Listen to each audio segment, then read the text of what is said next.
Dulu.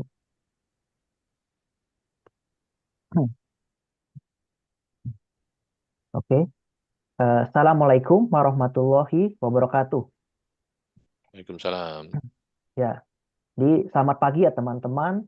Bagi yang hadir pada acara kali ini dari Jerman ya, karena di sini masih pagi, masih jam 9 pagi. Dan selamat siang bagi teman-teman yang hadir pada acara hari ini dari Indonesia, atau lebih tepatnya selamat sore ya, karena di sana kalau nggak salah udah pukul 3 sore WIB. Dan ya, selamat datang teman-teman di acara webinar AIPC Sharing Knowledge Generative AI pada hari Sabtu 7 Desember 2024. Izinkan eh, memperkenalkan diri saya terlebih dahulu.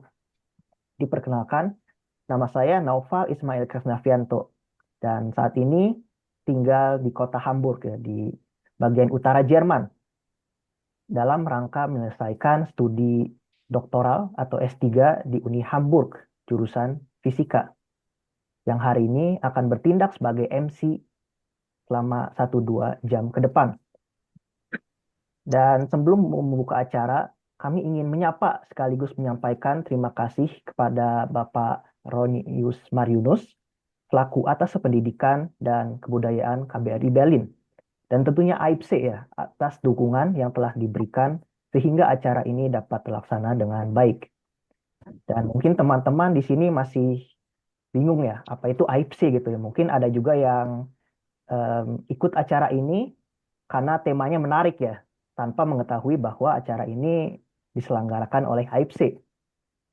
Jadi AIPC itu merupakan singkatan dari Association of Indonesian Professionals for Science, Technology, and Enterprises, yaitu sebuah wadah ya bagi para tenaga ahli, peneliti, dan mahasiswa Indonesia di Jerman atau di Belum Eropa makan. yang mempunyai Makan siang. keinginan untuk mendorong kemajuan dunia industri di Indonesia melalui proses transfer teknologi ya, secara kolektif, sistematis, terencana, dan tepat sasaran. Dan bagi teman-teman yang ingin mengetahui lebih lanjut yang mengenai AIPC ini, apa saja kegiatannya, apa saja yang ingin diraih oleh AIPC, teman-teman dapat membuka website Ah, AIPC ya di www.aipc.org. apa? Belum Dan beli pada lagi. kesempatan kali ini kita akan Belum yang dibersamai mana? oleh gestar kita yang sangat luar Hah? biasa ya. Ada 2 orang. Dan gestar pertama kita Udah habis. Belum yaitu beli Pak lagi. Nanda Firdausi yang saat ini bekerja sebagai software engineer ya di Google Switzerland GmbH. Yang berarti ini di Swiss ya, bukan di Jerman lagi. Dan gestar kedua kita yaitu Pak Indra Kusuma yang saat ini berkarir sebagai software engineering manager di Accenture PLN Iya. GmbH. Tadi aja kok ada. Dan kami sangat berterima kasih ya kepada Pak Nanda dan Pak Indra untuk hadir sebagai pembicara di acara webinar AIPC Generative AI pada hari ini. Ya, kami sangat yakin bahwa pengalaman dan pengetahuan mereka berdua akan memberikan manfaat yang besar ya bagi para peserta di sini. Semoga webinar ini dapat menginspirasi para peserta di sini. Dan sebelum memulai acara, mungkin saya ingin menyampaikan rangkaian acara hari ini secara singkat. Di acara ini akan dimulai dengan pembukaan oleh MC, yaitu saya sendiri. Berikutnya kita akan mendengarkan kata-kata sambutan dari Pak Royinus dari KBRI Berlin. Dan selanjutnya kita akan masuki sesi utama, yaitu materi dari kedua pembicara kita yang sangat hebat ya hari ini. Dan tentunya setelah itu ada tanya jawab ya bagi peserta yang ingin bertanya. Dan terakhir, eh, acara ini akan ditutup oleh MC. Ya, baiklah Bapak dan Ibu sekalian, kita akan memulai acara dengan memohon ketersediaan Bapak Royinus untuk memberikan sambutan Belum lagi. sekaligus membuka acara kita pada hari ini. Tanpa memperpanjang lagi, kepada Bapak Royinus, waktu dan tempat kami persilahkan. Panas. Masih panas. Ya, terima kasih Mas Naufal. Ya, Assalamualaikum warahmatullahi wabarakatuh. Selamat pagi waktu Jerman dan selamat sore ya waktu Indonesia. Alhamdulillahirrabbilalamin. Segala puji bagi Allah Tuhan semesta alam. Kita bisa berkumpul dalam forum webinar yang diadakan oleh AFC ini. Salawat salam semoga selalu tercurahkan kepada junjungan Nabi Muhammad SAW. Yang saya hormati di sini ada kawan lama saya ini, Mas Indra Kusuma, Pak Indra Kusuma, ya udah lama nggak ketemu. Akhirnya ketemu di webinar ini eh, selaku speaker ya, pembicara pada kesempatan pagi ini. Beliau adalah Software Engineering Manager dari Accenture PLM GmbH. Kemudian yang saya hormati pula Mas Nanda Firdausi, Software Engineer dari Google Switzerland GmbH. Dan tadi MC kita sekaligus juga moderator ya Mas Naufal Krisnavianto, PhD candidate di bidang fisik di University of Hamburg ya. Kebetulan bidangnya sama dengan saya nih Mas Naufal. Oh, Ya, begitu ya. saya juga bidangnya fisika ini, fisika material. Ya, sebelumnya saya mau koreksi sedikit, nama saya Ronius ya, bukan Royinus Mas Naufal. Oh iya, siap Ya, Pak. oke, nggak apa-apa. Baik, pertama, selanjutnya terima kasih juga kepada AFC ya yang sudah menggelar webinar ini. Di sini di AFC biasanya saya sering kontak dengan kawan saya, sahabat lama saya yaitu Mas Priyo ya yang ada di Hamburg. Saya nggak tahu beliau apakah sudah hadir di sini. Kemudian yang berbahagia juga seluruh peserta webinar ya, kawan-kawan eh, yang ada di Jerman maupun yang ada di Indonesia. Terima kasih banyak kepada AFC yang sudah menggelar webinar ini. Ini merupakan webinar series ya, yang setahu saya ini adalah yang kedua kalinya. Yang pertama itu sudah digelar di bulan November yang lalu. Dan tujuan seperti dikatakan oleh Mas Novel tadi, kami dari KBRI Berlin ya, atas nama Bapak Duta Besar, mohon izin, mohon maaf juga tidak bisa hadir ya dalam kesempatan ini dan mendisposisikannya kepada saya untuk menyampaikan sambutan. Kami dari KBRI Berlin itu menyampaikan dukungan ya, memberikan dukungan terhadap pelaksanaan webinar ini karena webinar ini merupakan bentuk ya, bentuk tanggung jawab dan sharing ya dari kawan-kawan kita, para diaspora, eh, para engineer, ilmuwan ya, teknokrat ya, dan lain sebagainya yang berada di luar negeri, khususnya yang ada di Jerman, bahkan di sana juga ada yang di Switzerland, begitu. Dalam rangka sharing ya, sharing ilmu, sharing pengalaman kepada kita semua, ya, khususnya kepada kawan-kawan yang ada di Indonesia maupun yang ada di Jerman dan sekitarnya. Tadi Mas Novel sudah singgung ya, tujuan dari webinar ini sekali lagi adalah untuk eh, sharing, awalnya sharing ilmu, sharing pengalaman gitu ya. Tapi bagi kami, khususnya di Kantor Atas Pendidikan dan Kebudayaan KBRI Berlin, dengan adanya webinar semacam ini, harapannya tentu ke depan akan semakin banyak lagi ya anak-anak bangsa kita, bangsa Indonesia, ya para pemuda, para pelajar yang berminat ya untuk melanjutkan studi, baik itu studi di level vokasi ya, Ausbildung, maupun level S1, S2 maupun S3 ke Jerman, gitu ya. Sebab sebagaimana kita ketahui, Jerman itu merupakan salah satu negara yang menjadi gudang ilmu, gudang teknologi ya, sehingga tidak salah jika anak-anak bangsa kita itu mengarahkan pilihan studinya untuk ke Jerman begitu ya. Untuk diketahui sampai hari ini ada sekitar 12.000 ya mahasiswa Indonesia yang melanjutkan studi ke Jerman dengan berbagai level ya, dari mulai level vokasi, Ausbildung tadi, kemudian S1, S2, bahkan sampai S3. Belum lagi misalnya diaspora-diaspora yang sudah bekerja di Jerman ya, pasca melakukan studi ya, seperti itu. Em, Sehingga webinar ini sangat mendukung ya ke arah pengembangan seperti yang saya sebutkan tadi gitu. Karena sudah saatnya sekarang anak-anak bangsa, para pemuda-pemuda Indonesia, pelajar yang ada di dalam negeri itu harus mengubah mindsetnya gitu ya.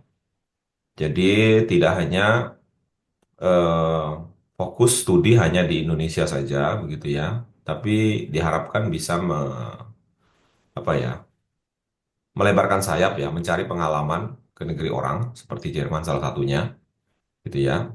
Dan Jerman kalau boleh saya katakan merupakan surganya student ya, surganya mahasiswa begitu. Bahkan kemudian setelah studi pun gitu ya, tidak ada salahnya juga gitu ya jika kemudian ingin mengembangkan karir di Jerman. Karena di lain sisi Jerman juga merupakan salah satu negara yang sangat membutuhkan tenaga kerja, baik itu tenaga kerja terampil ya di level vokasi ya, maupun tenaga kerja di level tenaga ahli ya, S1, S2 maupun S3 gitu ya. Em, Seperti yang dikatakan oleh salah satu eh, pejabat kementerian ya, Menteri Pendidikan Tinggi, Sains dan Teknologi, beliau mengatakan bahwasanya eh, intinya adalah tidak ada salahnya gitu ya, jika banyak anak negeri, anak bangsa yang kemudian bekerja di luar negeri ya, selama jiwanya masih merah putih gitu ya. Karena dengan banyak diaspora kita di luar negeri ya, itu sedikit banyak pasti akan berkontribusi ya kepada negeri kita ya, Indonesia. Begitu ya. Kenapa? Misalnya diantaranya para diaspora dapat membentuk semacam jaringan ya, yang itu akan kemudian memudahkan banyak lagi anak bangsa yang bisa menempuh ya jalur yang sama seperti itu. Kemudian yang lain lagi adalah tentu saja dengan banyak anak negeri kita ya yang kemudian studi ke luar negeri, ke Jerman misalnya, kemudian melanjutkan karir ya di Jerman begitu ya. Maka itu juga akan mengurangi beban pemerintah ya dalam menyediakan lapangan pekerjaan seperti itu. Jadi kita tidak boleh kalah dengan negara-negara lain ya yang juga mengembangkan sayapnya ya, karirnya, studinya ke banyak negara-negara maju ya, Eropa, Amerika ya, dan Jerman misalnya. Nah, untuk itu pada kesempatan webinar kali ini kami selalu mensupport dengan cara kami sebarkan juga ya flyer webinar ini ke semua jaringan media sosial, informasi yang kami miliki dengan harapan semakin banyak peserta webinar ini dari waktu ke waktu begitu ya. Dan untuk tema webinar kali ini yaitu generatif AI ya, ini merupakan satu tema yang sangat relevan ya di masa sekarang dan pasti banyak peminat ya yang terkait dengan tema ini. Saya tidak akan berpanjang lebar memberikan sambutan, tapi saya mohon maaf ini Mas Indra, kemudian siapa tadi namanya? Narasumber yang Mas satu lagi Nanda, saya lupa. Mas Nanda, Mas Nanda Nanda. ya, Mas Nanda sama Mas Naufal ya. Saya tidak bisa membarengi sampai selesai karena kebetulan ini kami di KBRI juga ada agenda yang harus kami selesaikan.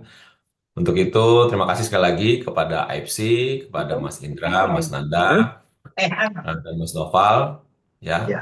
atas upayanya, jadi payahnya untuk sharing ilmu, sharing pengalaman melalui webinar ini. Dan kepada kawan-kawan sebangsa setanah air yang ada di Jerman maupun yang ada di Indonesia yang mengikuti webinar ini, selamat mengikuti webinar ini. Mudah-mudahan banyak dampak positif yang kita bisa ambil dari webinar ini. Demikian dari saya. Kurang lebihnya saya mohon maaf. Akhirul kalam. Assalamualaikum warahmatullahi wabarakatuh. Waalaikumsalam. Waalaikumsalam warahmatullahi wabarakatuh. Ya, baik. Terima kasih banyak ya kami sampaikan kepada Bapak Ronius ya, sekarang udah dikoreksi namanya. Atas kata sambutannya yang sangat luar biasa, yang menekankan bahwa kita sebagai diaspora Indonesia di Jerman itu untuk memberikan dampak yang besar ya bagi em, dunia industri di Indonesia. Dan ya, mungkin selanjutnya kita akan beralih ya ke sesi utama acara kita hari ini, yaitu pemberian materi ya untuk webinar Sharing Knowledge Generative AI, yang pada kesempatan kali ini akan disampaikan oleh gestar kita, yaitu pertama Pak Nanda Firdausi. Dan mungkin saya akan membacakan CV-nya secara singkat ya, karena ini CV-nya sangat luar biasa. Jadi Mohon maaf, beliau, Mas Noval, saya izin pamit dulu ya. oh iya, boleh, boleh. Iya, Jadi oke, oke. eh, ya, kami Terima mengucapkan kasih terima Pak kasih pada Ronius. Bapak, Ya, dan ya, kami paham bahwa Pak Ronius mempunyai kesibukan, dan ya kami juga mengucapkan semoga sukses ya di urusan yang akan Bapak lakukan selanjutnya. ya. Terima kasih. Saya pamit, Mas Indra, Terima kasih Pak Terima kasih, Ronius. Pak. Oh ya, Mas Assalamualaikum. Ruri, Mas Priyo kalau ada, atau pengurus Terima AIPS yang lain. Assalamualaikum warahmatullahi kasih. wabarakatuh. Waalaikumsalam. Salam dari Mas Priyo. Mas Priyo lagi di jalan, Pak. Ke Oh iya, Bali. siap. Ya, terima kasih. Oh ya, siap, siap. Ya, mungkin saya akan melanjutkan lagi ya. Jadi saya akan membacakan CV Pak Nanda Firdaus ini secara singkat ya, karena ini sangat luar biasa. Jadi beliau ini merupakan lulusan Sarjana Teknik Informatika ITB ya, angkatan 99. Wah, ternyata kita satu alma mater nih ya dulu, karena saya S1-nya dulu juga di ITB kebetulan. Dan beliau melanjutkan studi masternya di RWTH Aachen pada tahun 2004. Jadi ini kampusnya Pak Habibie dulu ya, di jurusan Software System Engineering. Dan pengalaman kerja beliau juga lumayan banyak ya ternyata. Dan kelihatan ini naik secara bertahap ya. Jadi beliau memulai karirnya sebagai developer di PT Lapi, kemudian menjadi student assistant dan freelancer, dan kemudian menjadi research associate di Fraunhofer Institute ya. Sebelum kemudian berkarir di Google Switzerland GmbH sebagai software engineer dari tahun 2011. Berarti udah 13 tahun ya berkarir di Google. Ini sangat luar biasa gitu ya. Dan yang berarti sekarang sedang menetap di Zurich ya kalau nggak salah. Dan beliau juga telah memperoleh berbagai penghargaan ya. Sangat luar biasa gitu. Contohnya adalah beasiswa DAD Siemens pada tahun 2004 sampai 2007. Dan hebatnya beliau menjadi 4 kali finalis ya di Top Coder Open dan Top Coder Collegiate Challenge. Dan yang paling menarik, beliau pernah memperoleh Google Japan Tech Award pada tahun 2022. Dan selanjutnya acara inti kita juga akan dipandu oleh host kita, yang kebetulan akan menjadi pembicara kedua kita, yaitu Pak Indra Kusumah. Dan mungkin saya akan membacakan CV-nya juga secara singkat, yang kalah ngeri ya. Ternyata beliau ini pernah studi di 3 negara, teman-teman. Jadi pertama, beliau memulai studi S1-nya di UI, jurusan teknik mesin, seperti di Indonesia ya. Kemudian, beliau melanjutkan studi masternya di TU Berlin, jurusan Production Technology, yang berarti di Jerman. Dan selanjutnya, beliau melanjutkan studi PhD-nya di bidang informatik atau AI di University Sorbonne, Paris, berarti di Prancis ya. Wah, 3 negara nih. Dan kemudian beliau ini juga sangat kaya akan pengalaman kerjanya ya. Saya lihat beliau sudah mencicipi banyak perusahaan ternama. Misalnya pada bidang riset, beliau pernah bekerja di RPK Karlsruhe dan Fraunhofer IPT Aachen. Dan di bidang industri, ya ini beliau pernah mencicipi 5 perusahaan terkenal, yaitu IBM, Accenture, Siemens, Jaguar Land Rover, dan Volkswagen. Dan di bidang healthcare, beliau pernah mempunyai pengalaman kerja dengan UPN Veteran Jakarta. Dan selanjutnya beliau juga mempunyai pengalaman ya sebagai trainer di TUV Rhineland dengan tema Industri 4.0 for Indonesia. Dan terakhir beliau juga pernah menjadi dosen tamu software engineering di HTWG Konstanz. Wah, ternyata CV-CV mereka ini hebat sekali ya. sangat ngeri-ngeri sedap nih jika dibandingkan dengan CV saya contohnya. Ya, mungkin supaya tidak panjang lebar lagi, langsung saja kami persilahkan kepada host kita, Pak Indra Kusuma, untuk memandu acara webinar kita hari ini. Ya, waktu dan tempat kami persilahkan. Siap, terima kasih Mas Nova. Ya, Assalamualaikum dan salam sejahtera untuk pemirsa sekalian nih. Nah, kebetulan saya dengan Mas Nanda itu pernah sama-sama di Aachen, ya. Mas Nanda waktu itu di RWTH, saya di Fraunhofer. Jadi kita sahabat lama nih. Ya, kita sesama pejuang di bidang IT, di bidang AI ya. Mungkin tadi perkenalannya sudah diberikan oleh Mas Noval. Jadi sekarang tidak perlu berpanjang-panjang, saya persilahkan Mas Nanda untuk memberikan presentasinya. Silakan Mas. Ya, Assalamualaikum warahmatullahi wabarakatuh.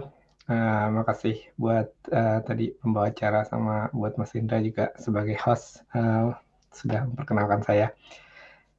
Untuk memulai, ini saya bawa tema yang relatif berat gitu ya, tapi insya Allah kita semua sudah pernah mungkin nyobain sedikit-sedikit makainya.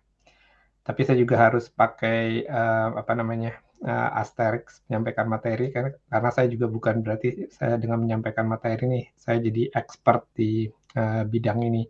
Mungkin dari kawan-kawan nanti juga ada yang bisa menambahkan atau bahkan mungkin memberikan materi ini dengan lebih baik. Tapi saya akan coba menyampaikan materi ini dengan menambahkan beberapa tambahan-tambahan yang mungkin jarang didengar dari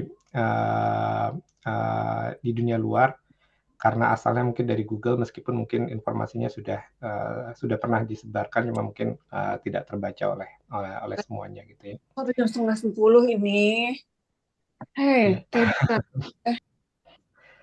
Ya, jadi topiknya adalah tentang generative AI. Saya coba mungkin share screen gitu ya, biar lebih memudahkan pembawaan acaranya.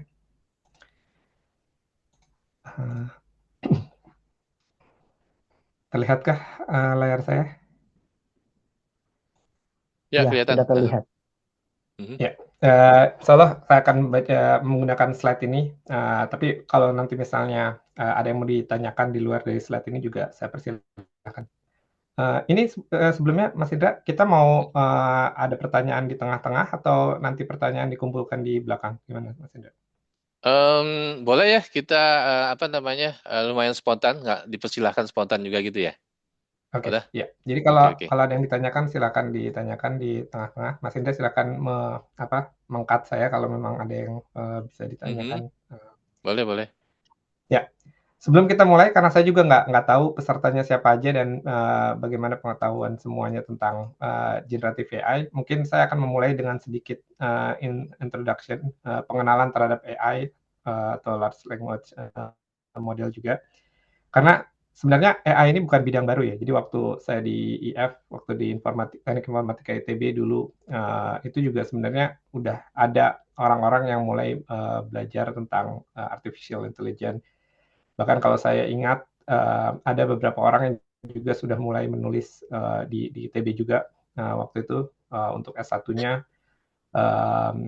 tugas akhirnya berkaitan tentang AI, misalnya tentang agent based AI yang menggunakan agent itu udah ada yang menulis tugas akhir dengan konsep itu.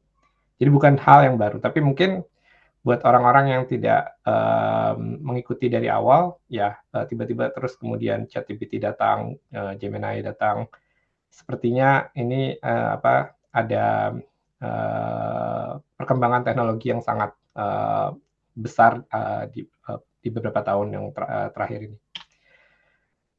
Sekedar awalan, ini adalah diagram yang menggambarkan apa itu AI dan bagaimana sub bidang AI ini saling berkaitan satu sama lain. Diagram ini tentu saja cuman simplifikasi, jadi bukan sesuatu yang sempurna gitu ya. Dan kalau kita lihat di sini, generative AI yang ada di lingkaran yang kecil di bawah ini, itu sebenarnya hanya bagian kecil sekali dari artificial intelligence. di atasnya, dan beberapa tahun sebelumnya juga mungkin sudah banyak dikenal tentang deep learning, neural network atau machine learning. Machine learning bahkan waktu dan neural network waktu zaman kami di ITB juga itu sudah mulai dipelajari sebagai bidang sains. Di sini banyak sekali hal yang terjadi gitu ya. Misalnya ada GPT di sini di bagian deep learning, lalu di generative AI ada konsep tentang RLHF yang nanti mungkin juga akan coba saya sampaikan, atau tentang multimodal AI yang mungkin sudah sering didengar juga dan sudah digunakan juga oleh ChatGPT dan Gemini, dan seterusnya dan seterusnya. Jadi bidang AI ini sangat besar sekali, dan memang saat ini yang paling trendy ya, yang berkaitan tentang generative AI.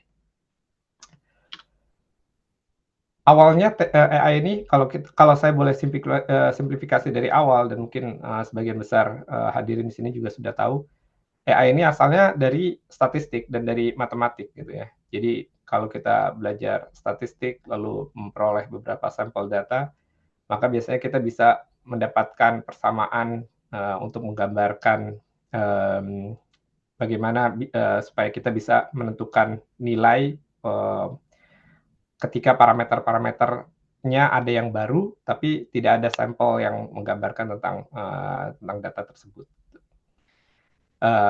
Dan ini juga mungkin menjawab salah satu pertanyaan yang ada di spreadsheet yang disampaikan juga oleh Mas Indra dan Mas Luri sebelumnya. Bagaimana bisa AI mengeluarkan hasil yang tidak pernah ada sebelumnya gitu. Ini karena memang kalau kita kenal dari regression, dari pelajaran matematik juga, di linear regression dan regression yang lain, gunanya regression adalah untuk mendapatkan nilai dari suatu kondisi yang parameternya belum pernah disampel sebelumnya.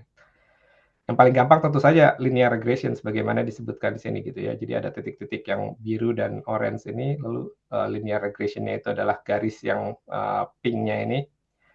Lalu kita bisa menentukan kalau misalnya ada parameter yang baru, apa nilai yang seharusnya bisa didapatkan. Itu gambaran mudahnya gitu ya, awal dari AI. Gitu.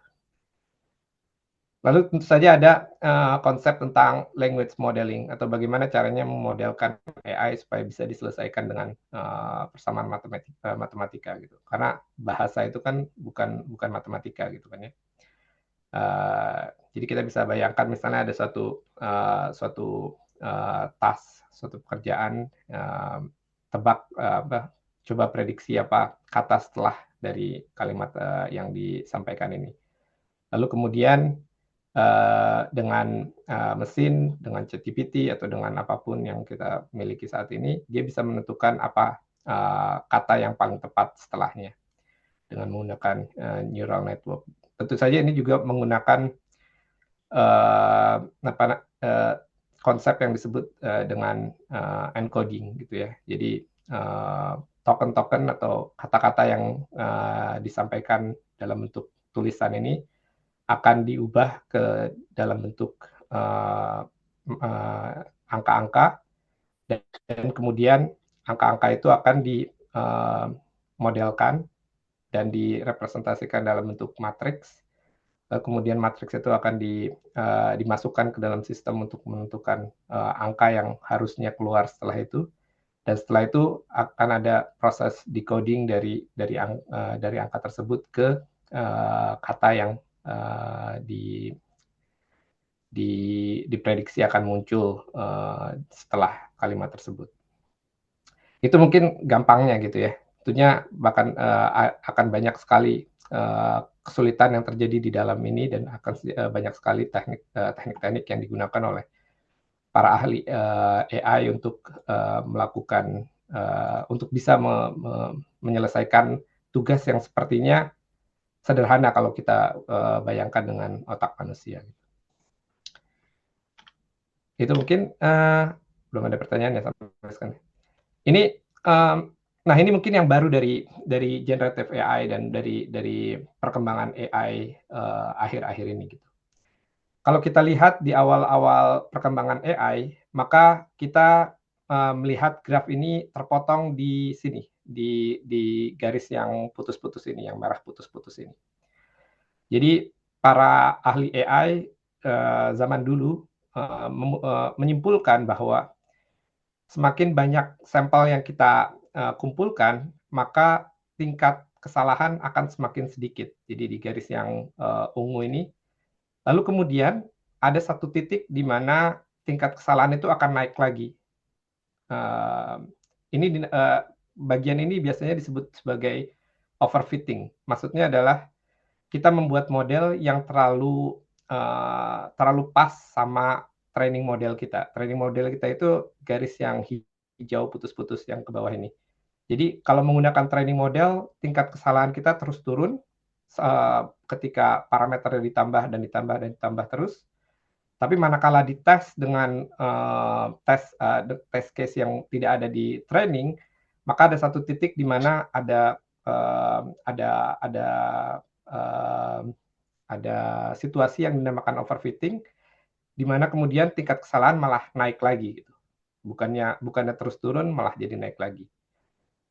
Tapi anehnya, dan ini juga para ahli AI masih terus berusaha mengeksplorasi kenapanya, ada fenomena ketika parameter itu terus ditambah dan ditambah dan ditambah terus, ada satu titik balik yang terjadi manakala kesalahannya berkurang lagi gitu. Sampai akhirnya ketika kita sampai ke large language model, misalnya ketika parameternya sampai ke millions sampai billions parameter, maka kita bisa jadi turun sangat drastis dan tingkat kesalahannya jadi malah hampir mendekati titik nol.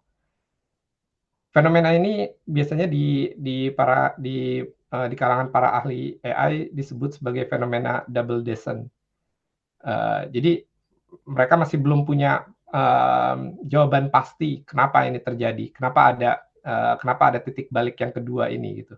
Kenapa ada titik balik di mana tadinya tingkat kesalahan makin naik, terus tiba-tiba dia turun lagi ketika parameter terus ditambah dan ditambah. Dan ini hanya bisa terjadi belakangan ini, hanya bisa terjadi beberapa tahun terakhir ini. Karena kalau kita bayangkan tentang AI dan komputasi dari AI ini sangat mahal, sangat expensive. Jadi membutuhkan resource yang sangat besar. Makanya ada konsep processing unit yang dikhususkan untuk AI. Kalau di Google namanya TPU, Tensor Processing Unit, yang tugasnya sangat-sangat spesifik dan tidak bisa dibandingkan dengan yang dipakai untuk tugas-tugas normal seperti CPU, yaitu Computer Processing Unit, atau GPU yang menghususkan diri pada Graphical Processing Unit. TPU ini memang sudah dikhususkan untuk menyelesaikan persoalan-persoalan AI, dan hanya dengan teknologi tersebutlah makanya kita bisa menambah parameter terus sampai jumlah million sampai jumlah billions. Kalau kita kembali ke 20 tahun lalu atau 10 tahun lalu bahkan, persoalan-persoalan yang kalau kita terus menambah parameter, belum sampai ke titik balik yang kedua ini, kita udah kehabisan resources, udah nggak bisa melakukan komputasi inference dengan baik lagi dalam waktu yang kita inginkan. Bahkan sampai saat ini, meskipun dengan kekuatan komputasi yang dimiliki oleh Google, oleh OpenAI, tetap aja kita merasa ada jeda gitu kan. Begitu kita menulis sesuatu, itu jawabannya itu nggak 1 detik setelahnya gitu. Tapi bisa dibilang ada jeda beberapa detik gitu. Bisa jadi 10 detik, bisa jadi 15 detik, bisa jadi lebih daripada itu. Tergantung model yang kita gunakan. Nah, ini Mas Nanda, ada mulai pertanyaan tuh. Apakah source code model AI ini terbuka untuk publik? Nah, itu katanya. Itu di sebelah kanan ada dari chat. Ya, jadi source code model-model AI ini bervariasi sekali ya satu sama lain. Ada yang dibuka untuk publik, ada juga yang tertutup untuk publik. Kalau kita lihat awalnya OpenAI itu, dari namanya OpenAI, itu maksudnya mereka mau bikin model AI yang bisa dibuka untuk publik gitu. Tapi kemudian di akhir-akhir di beberapa tahun terakhir mereka berubah arah, lalu kemudian berusaha menjadi entitas yang berusaha mencari keuntungan juga. Akhirnya modelnya pun ditutup gitu, nggak disebarkan ke publik. Modelnya Google misalnya itu jelas nggak dibuka ke publik. Tapi kita juga lihat ada kayak Facebook buka Lambda ya kalau nggak salah namanya, saya lupa. Punya model itu dibuka ke publik gitu.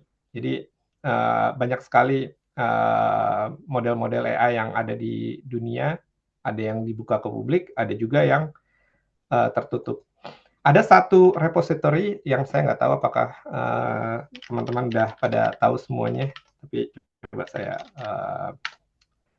buka di sini, saya share tab yang ini. Ada, kelihatan nggak? Ya. Ya, Hugging Face ya. Ada satu repository yang namanya Hugging Face. Ini seperti GitHub. Kalau GitHub itu kan untuk menyimpan kode ya. Nah, kalau Hugging Face ini kayak GitHub. Oh, namanya lama kalau Facebook. Jadi nama modelnya lama dan ini memang dibuka untuk publik. Nah, Hugging Face ini dia punya banyak sekali model yang bisa kita ambil secara cuma-cuma.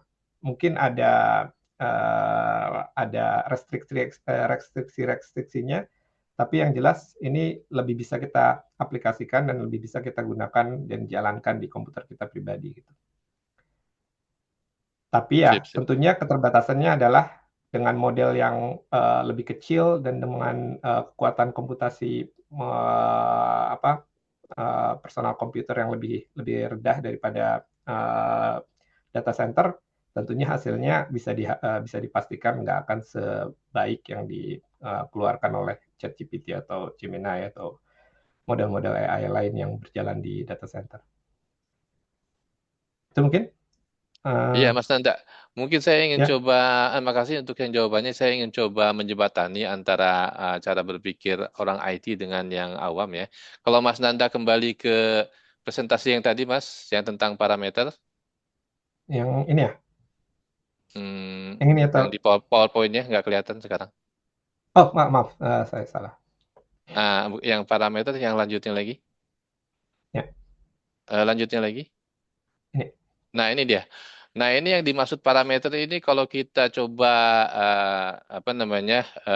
analogkan dengan situasi normal gitu ya. Apakah yang dimaksud parameter ini katakanlah otaknya itu, kalau otak manusia katakan gitu ya. Apakah jumlah sel otaknya diperbesar? Apakah itu yang dimaksud parameter? Ataukah intensitas di dalam masing-masing selnya itu yang dibikin lebih cerdas gitu? Kira-kira gimana analoginya tuh, Mas? Ya, kalau kita lihat parameter ini ada dua dimensi ya. Kalau kita lihat misalnya di neural network ini, parameter ini ada yang sifatnya di level ini, di level awalnya ini, kelihatan nggak ya kursor saya? Iya, kelihatan. Jadi misalnya kalau kita merepresentasikan token atau kata, itu jumlah katanya itu adalah jumlah parameter di sini. Misalnya kita bilang awal database kata kita ada 10.000. Itu berarti kita secara awalan punya 10.000 parameter. Tapi kemudian kalau di deep neural network itu asosiasi antar katanya itu dilakukan bukan hanya satu level, tapi mungkin jutaan level gitu, atau mungkin ratusan level, ribuan level sampai jutaan level.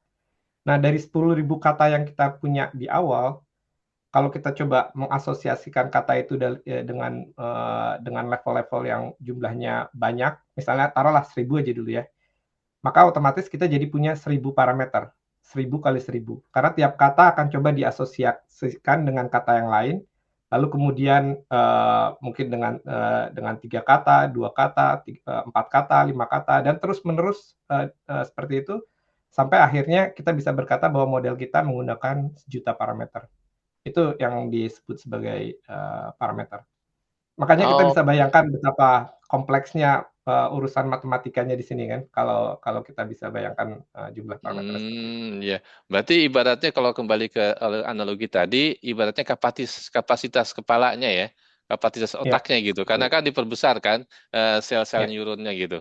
Oke, sip Mas ya. Makasih. Kalau kita mungkin untuk memperjelas lagi tentang ini, dulu sekali, bahkan zaman dulu sekali, perusahaan-perusahaan juga punya masalah yang sama gitu kan ya. Misalnya bagaimana cara atau pemerintahan gitulah. Pemerintahan mungkin punya cara yang sama. Bagaimana mengatasi kemiskinan misalnya seperti itu.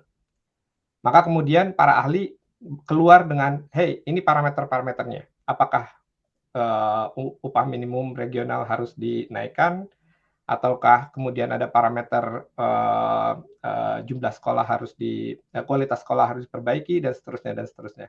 Nah, ini parameter-parameter di mana AI ini bekerja gitu. Tapi kemudian antar parameter ini kan mereka tidak stand alone gitu ya, tidak berdiri sendiri. Ada hubungan timbal balik antara kualitas sekolah dengan UMR, ada hubungan timbal balik antara UMR dengan jumlah guru, dan seterusnya dan seterusnya. Nah, itu jadi level kedua dari parameter itu gitu. Jadi dengan mengkombinasikan parameter itu dia jadi parameter baru gitu. Sip, Mas. Kalau ketika komputasi itu terbatas, maka biasanya kita sebagai manusia harus membantu komputer untuk menemukan parameter lanjutannya. Di mana kita merasa, oh ini ada hubungannya nih parameter ini sama ini, mungkin kita kombinasikan lalu keluar parameter baru. Atau misalnya kita bilang bahwa umur itu adalah satu parameter antara 0 sampai 100. Tapi sebagai ahli, sebagai human, kita bisa menentukan bahwa sebenarnya nggak ada bedanya antara 20 sama 21. Umur 20 sama 21 mungkin bisa dianggap sama. Akhirnya kita bucket itu umur, instead of jadi 100 parameter, satu parameter dengan 100 nilai, akhirnya kita bucket supaya lebih mudah di komputasi jadi 5 bucket gitu. 0 sampai 20, 20 sampai 40, 40 sampai 60. Itu jadi parameter baru yang mungkin lebih simple untuk dikomputasi. Tapi bisa juga kita kombinasi dua-duanya. Kita jadi punya kombinasi umur yang masih sebagai integer, sebagai nomor biasa, dan umur dalam bentuk bucket. Jadi kita punya dua parameter sebagai hasil dari pemikiran kita gitu aja. Sip, Mas. Ya. Yep. Ya, mungkin ya ini satu konsep lagi yang mungkin saya mau perkenalkan. Tadi juga disebutkan, saya bilang ada namanya RLHF sama SFT. RLHF dan SFT ini adalah dua approach, dua metode, metodologi bagaimana kita bisa membuat suatu model AI gitu ya. Yang biasanya digunakan, yang lebih mudah digunakan dan lebih cepat menghasilkan sesuatu, itu biasanya model yang disebut sebagai SFT atau supervised fine tuning. Maksudnya di sini adalah biasanya kita menyediakan jumlah sampel, jumlah data yang berisi nilai-nilai dari parameter, lalu kemudian hasil akhir yang diinginkan dari yang didapatkan dari pengambilan data tersebut. Lalu kemudian seluruh sampel itu beserta hasilnya, beserta resultnya, kita masukkan ke mesin yang akan membentuk model tersebut, dan kemudian mesin tersebut yang akan menentukan bagaimana bentuk model lanjutannya. Metode yang kedua, approach yang kedua itu adalah RLHF, yaitu Reinforcement Learning from Human Feedback. Maksudnya adalah, mungkin awalnya kita nggak punya sampel sebanyak SFT gitu ya. Taruhlah kita punya 10 sampel, lalu kita masukkan ke dalam model ini, lalu kemudian si mesin itu akan membentuk persamaan linear atau persamaan apapun yang mungkin lebih complicated daripada linear. Lalu kemudian akan ada masukan dari orang atau dari human yang mengatakan ini hasilnya bagus, ini hasilnya jelek, ini hasilnya bagus, ini hasilnya jelek. Dan akhirnya si mesin tersebut kemudian dengan tambahan sampel bagus dan jelek dari human itu, kemudian bisa membentuk model baru, dan kemudian dites lagi, kemudian membentuk model baru lagi, dites lagi, dan seterusnya dan seterusnya.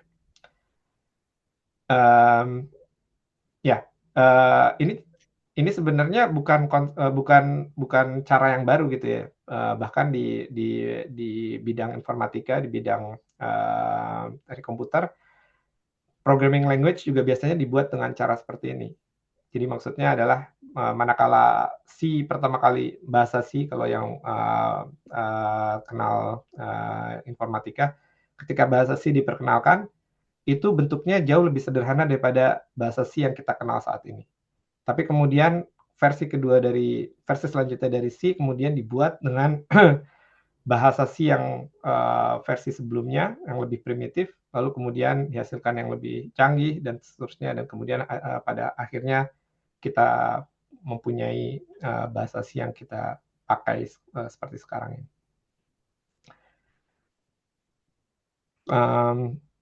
Gitu mungkin dari SFT dan RLHF. Mungkin kalau belum ada pertanyaan, saya lanjut.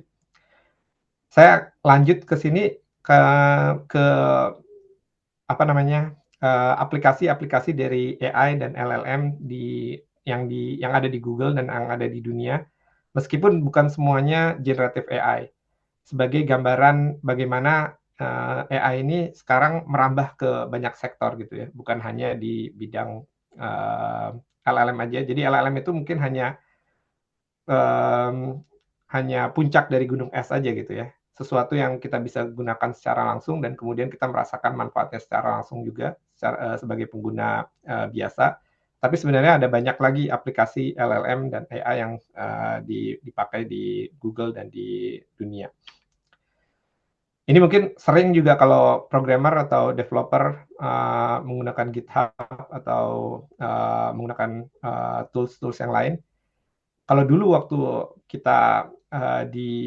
saya masih di ITB, nggak ada itu bantuan dari komputer untuk menyelesaikan kata berikutnya.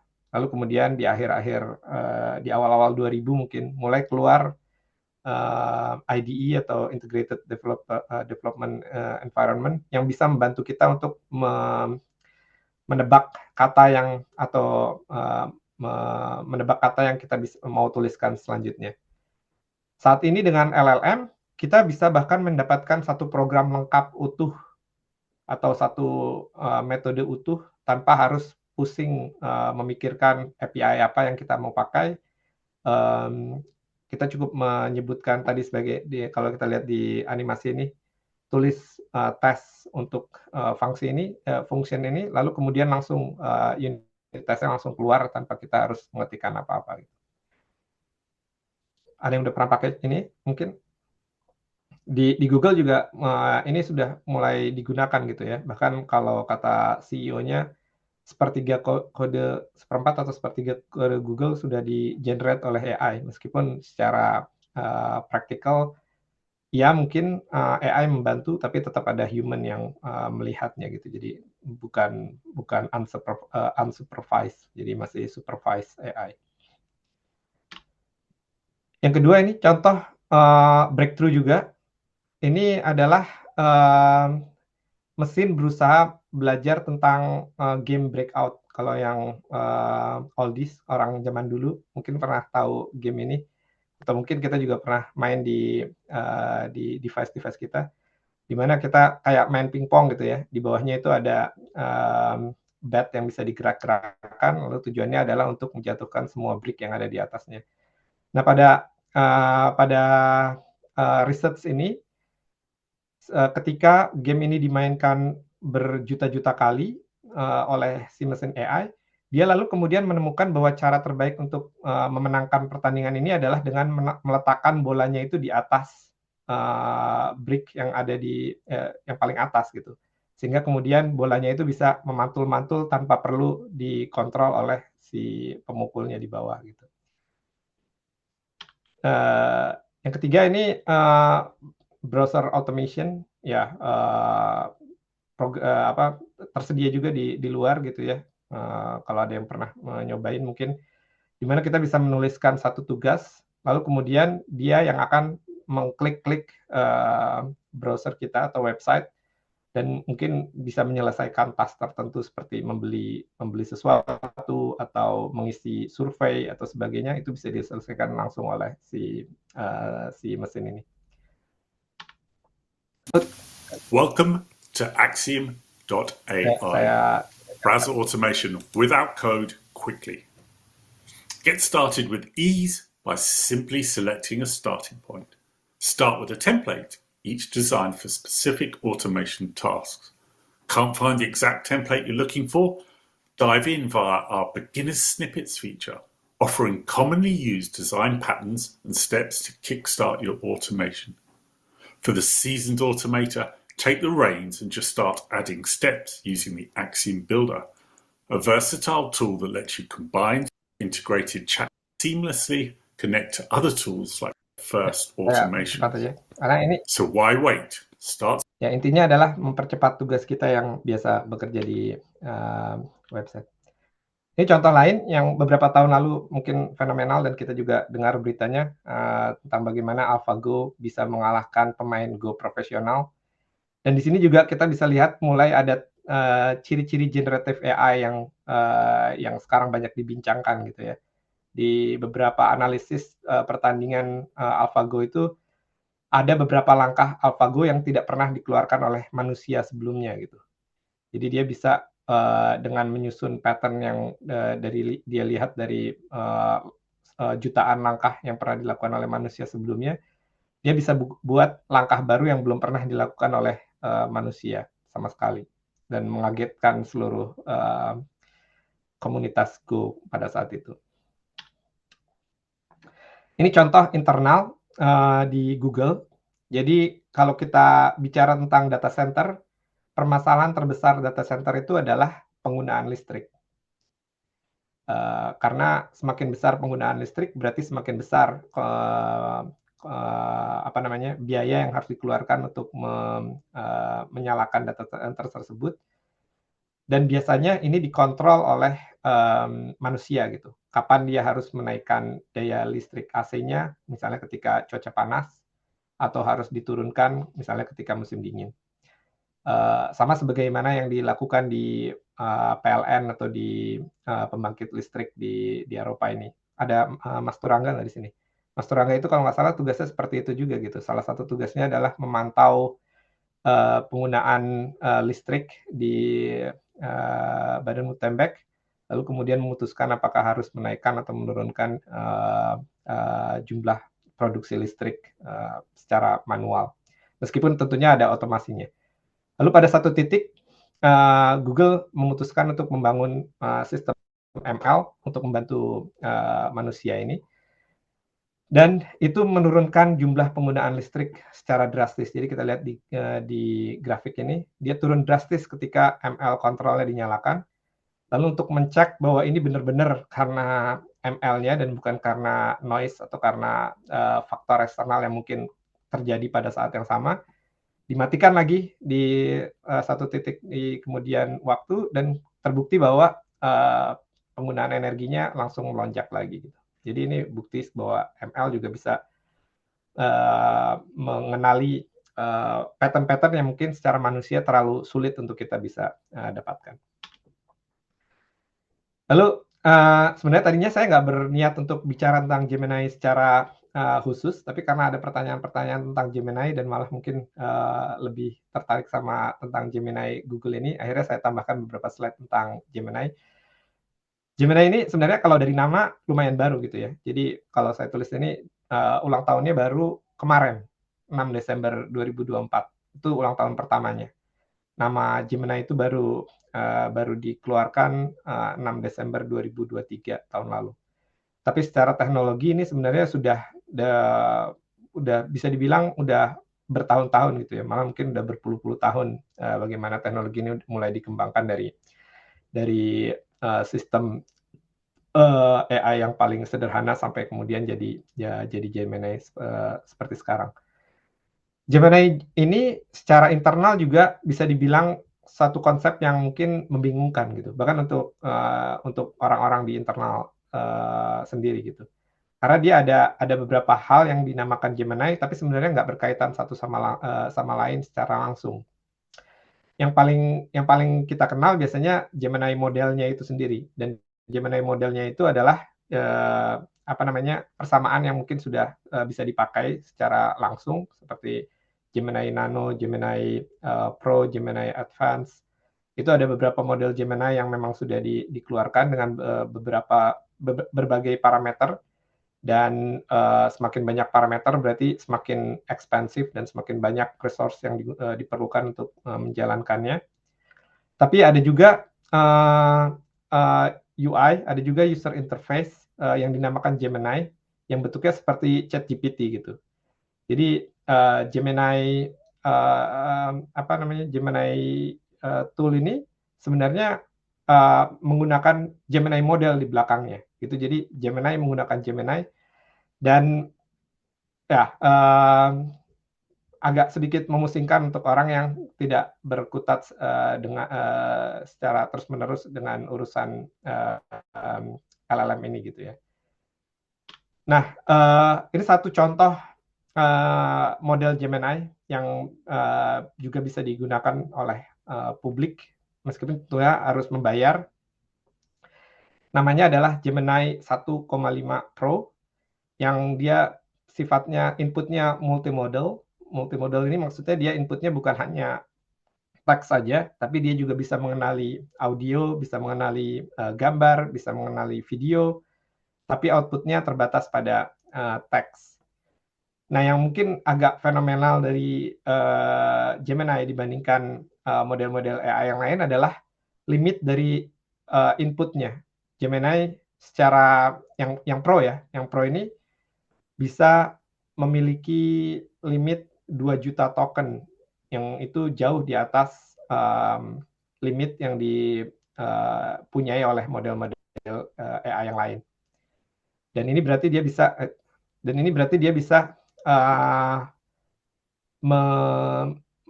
menggunakan 7.000 image sebagai inputnya, dan dia bisa mengeluarkan mengingest, mendapatkan input video sepanjang 2 jam yang kemudian digunakan oleh model tersebut untuk mengeluarkan output yang diinginkan oleh si pengguna. Dan terakhir Gemini, seperti saya bilang tadi, Gemini yang kita lihat di UI itu, dia juga ada berbagai model gitu ya. Ada Gemini yang biasa, yang modelnya relatif dengan parameter yang lebih rendah, lebih sedikit. Terus juga ada Gemini yang advance, yang level advance, yang menggunakan di balik layarnya menggunakan Gemini Pro yang mempunyai batasan yang cukup tinggi sebagaimana tadi saya sampaikan. Tapi Gemini Advance ini biasanya nggak gratis.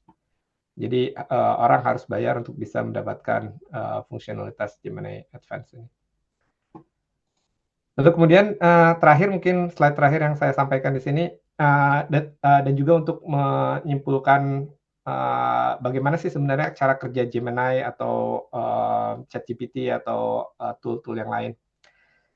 Saya bicara specifically buat Notebook LM, yaitu salah satu tool yang juga udah dirilis oleh Google dan bisa digunakan oleh publik. Saya nggak tahu apakah sudah banyak yang menggunakan tools ini. Tapi Notebook LM ini sangat berguna untuk kita yang sering melakukan research, sering melakukan penelitian gitu ya, atau sering mendapatkan banyak bahan. Misalnya kita waktu melakukan S2 atau S3, mungkin kita biasa membaca banyak paper, lalu kemudian harus mengambil summary dari paper-paper tersebut. Dan dengan Notebook LM ini kita bisa memasukkan semua input data itu ke Notebook LM, lalu kemudian kita bisa bercakap-cakap dengan si tool ini untuk mendapatkan banyak hal, misalnya summary dari paper-paper tersebut, atau mencari di mana sebenarnya suatu kalimat disebutkan, siapa saja yang menyokong kalimat tersebut, siapa saja yang membantah kalimat tersebut. Dan yang paling baru adalah audio overview, yang mungkin kita mungkin dari yang pernah pakai gitu ya. Jadi kita masukkan paper-paper itu ke Notebook LM, lalu kita bisa mengenerate percakapan antara dua orang seperti seperti podcast gitu ya, seperti podcast. Dan sangat natural sekali gitu ya. Mereka dua orang ini saling bertanya timbal balik, lalu kemudian membahas tentang bahan-bahan yang kita masukkan ke tool tersebut. Nah, yang mungkin saya ingin tekankan di sini di Notebook LM ini, Notebook LM ini di belakangnya tentunya menggunakan Gemini juga. Tapi dari cara bagaimana dia bisa mengeluarkan hasil seperti audio overview ini, sebenarnya bukan hanya semata-mata menggunakan model itu aja, tapi dia sudah mengkombinasi beberapa teknik yang dimiliki di AI. Misalnya dia punya kemampuan untuk melakukan ingestion konten itu, yang mungkin Gemini model secara umum sudah punya. Dan satu yang digunakan juga outline dan and script generation, lalu mengeluarkan apa yang mau dipercakapkan di podcast tersebut, lalu kemudian skripnya di-refine dan kemudian didetailkan, kemudian ditambahkan disfluencies, jadi dibuat seperti orang beneran yang ngomong, misalnya kalau kita bicara mungkin ditambahkan atau ditambahkan gap antara beberapa kata gitu karena kita lagi berpikir. Nah, ini juga ada yang ditambahkan di Notebook LM ini. Lalu dan terakhir ya, kemudian dari teks tersebut kemudian diubah ke bentuk speech dengan advanced modeling sehingga ujungnya terdengar seperti sangat natural gitu. Nah, kita bisa lihat di sini bahkan dari sesuatu yang mungkin dari interface kita terlihat sangat mudah, tapi sebenarnya di belakangnya itu bukan hanya satu AI yang berfungsi gitu. Jadi ada natural language processing, jadi ada NLP yang berusaha untuk mengerti kata-kata yang atau konten yang kita upload tersebut. Ada large language model itu yang mungkin Gemini berfungsi di sini. Lalu kemudian ada juga AI untuk memindahkan teks itu ke bentuk speech TTS gitu ya, supaya bisa seperti audio yang nyata gitu. Itu mungkin yang bisa saya sampaikan pada kesempatan ini. Satu lagi, maaf. Jadi ada pertanyaan lain lagi juga tentang bagaimana caranya ChatGPT dan Gemini berfungsi gitu. Sebenarnya behind the scene itu seperti Notebook LM juga. Jadi mungkin memang ada model yang memang bisa menyimpulkan apa jawaban dari pertanyaan tersebut. Tapi sebenarnya ChatGPT dan Gemini itu sebenarnya sudah mengkombinasikan beberapa teknik AI di dalamnya gitu. Jadi dia sudah menggunakan natural language processing juga, lalu dia mungkin juga sudah menggunakan image recognition, lalu udah bisa image generation, lalu kemudian dia juga mungkin berdasarkan jenis pertanyaannya, mungkin dia bisa tidak menggunakan LLM sama sekali mungkin, bahkan seperti untuk memecahkan persamaan matematika yang kita juga tahu bahwa LLM sangat buruk untuk menyelesaikan persamaan matematika. Nah, dia bisa menggunakan model AI lain yang berfungsi lebih baik untuk menyelesaikan persamaan matematika. Itu mungkin yang bisa saya sampaikan. Mungkin kalau ada pertanyaan atau ada yang mau dielaborasi, saya persilahkan. Terima kasih sekali Mas Nanda, semuanya sangat menarik. Ini kalau misalnya sekarang sih kalau saya lihat cenderungan orang tuh menjadi content creator ya. Artinya ini yang namanya Notebook LM nih menjadi suatu solusi yang bagus nih untuk content creator, bisa text to speech, bisa summarization dan lain sebagainya. Nah, mungkin ini salah satu pintu masuk lah ya. Nah, ini kebetulan Mas Nanda ini orang dalam ya dari Google, jadi mengetahui seluk-beluk di dalamnya gitu. Sangat benar sekali untuk rekan sekalian nih untuk bertanya-tanya tentunya. Pasti akan banyak pertanyaan. Nah, mungkin Mas Nanda ada 2 pertanyaan tuh sementara dari Mas Anang dan Mas Akmal di chat. Mungkin silakan dicek. Ya, yang Mas Anang dulu mungkin yang atas ya. Jika database awal kita punya 1000 kata, kemudian algoritma mesinnya adalah perkalian dari setiap kata, berarti jumlah parameternya 1000 dikali 1000 yaitu 1 juta. Roughly speaking, ya itu seperti itu gitu. Jadi maksudnya adalah pada saat awal-awal AI dibentuk, permasalahan terbesar yang dihadapi oleh para researcher adalah menemukan parameter yang tepat gitu ya. dari 1000 parameter yang mungkin diberikan di awal, bisa jadi itu bukan parameter yang tepat gitu. Tapi kita harus kombinasikan parameter yang ke-1 sama kedua gitu misalnya. Nah, itulah yang di deep neural network itu, kombinasi dari parameter itu dimasukkan ke level berikutnya, lalu kemudian membentuk parameter baru, dan kemudian mungkin ada level berikutnya sampai 1000 kali. Nah, makanya saya bilang 1000 kali 1000 itu berarti ada 1000 level jumlah pengkombinasian antara parameter itu gitu. Jadi bucketing yang tadi saya bilang tentang umur itu mungkin salah satu cara yang digunakan di salah satu level, gimana caranya dari integer berubah jadi integer yang jumlahnya lebih sedikit gitu, karena itu akan mempermudah si model juga untuk menemukan jawaban yang terakhirnya gitu. Dan dengan deep neural network itu, maka kebutuhan untuk researcher untuk bisa menemukan signal terbaik untuk dipakai di model jadi sedikit berkurang gitu. Jadi ketergantungannya dengan expert atau dengan ahli itu jadi berkurang. Dia bisa dijalankan secara begitu aja dan mendapatkan hasil secara otomatis. Mungkin itu yang kedua, untuk membangun language model yang baik. Mana ini? Untuk membangun mana ya? Hilang. Ya, untuk membangun Language model yang baik, terbaik, ya, diperlukan diperlukan korpus data. Ya, kata yang besar. Bagaimana cara mengembangkan korpus yang cukup besar untuk low resource language? Ya, ini menarik juga karena Google juga di Google Translate juga ya yang kita gunakan secara umum itu udah mendukung banyak bahasa yang mungkin secara resource bisa dibilang jarang kita temukan di web gitu ya. Misalnya bahasa Sunda, bahasa Jawa, bahasa Minang, bahasa Aceh, itu semua udah bisa dipakai di Google Translate gitu kan. Padahal sebenarnya kalau dari jumlah resource yang bisa kita temukan di web untuk bahasa seperti itu mungkin jauh lebih sedikit dibandingkan bahasa Inggris atau bahkan bahasa Indonesia, bahasa Spanyol, bahasa Jerman, dan lain sebagainya.